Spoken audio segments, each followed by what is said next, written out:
අංශභාගය කියලා කියන්නේ මොළයට රුධිර සැපයුම අවහිර වීමක් හින්දා හරි නැත්නම් අභ්‍යන්තර රුධිර වහනයක් සිදු වෙලා හරි මොළේ පටකවල හානියක් සිදු වෙලා ස්නායු අඩපණ වීම නිසා ශරීරයේ කොටසක් හරි ඒ මොළේ මගින් පාලනය වන ඉන්ද්‍රියයන් වල දුර්වලතාවයක් ඇති වෙන එක තමයි අංශභාගය කියලා අපි කියන්නේ.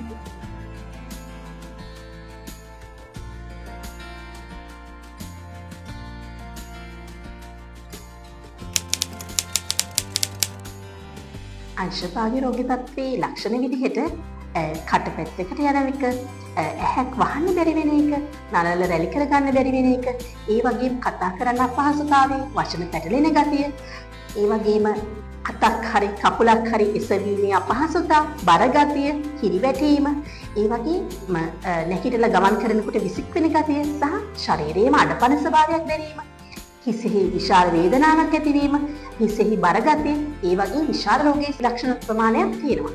මේ අතරින් ඔබ දියවැඩියාව, අධික රුධිර පීඩනය, ඒ වගේ බෙහෙත් බොන රෝගියෙක් නම් ඒ ලක්ෂණ ඇති වුණ වහාම ඔයාගේ බෙහෙත් ගැන සැලකිලිමත් වෙන්න ඕනේ.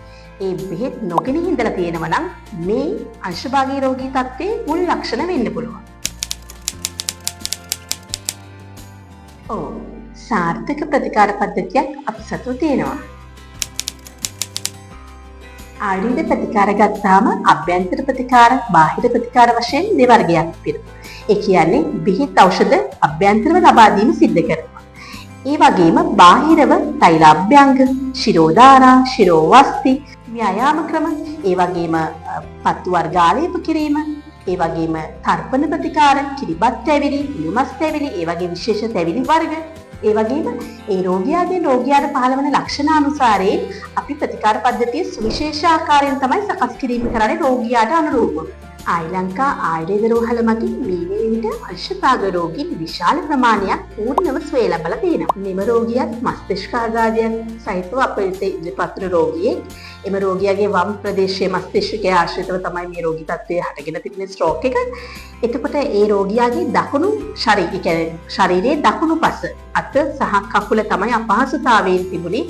පත්තු ආලේපන, ඒ වගේම විශේෂ පොට්ටන තැවිලි ක්‍රම, ශිරෝධාරා, ශිරෝ අභ්‍යංග, ඒ වැනි ප්‍රතිකාර විශාල සංඛ්‍යාවක් කළ ඉතාම සුළු කාලයක් තුළදී රෝගී තත්ත්වය පහව ගියා.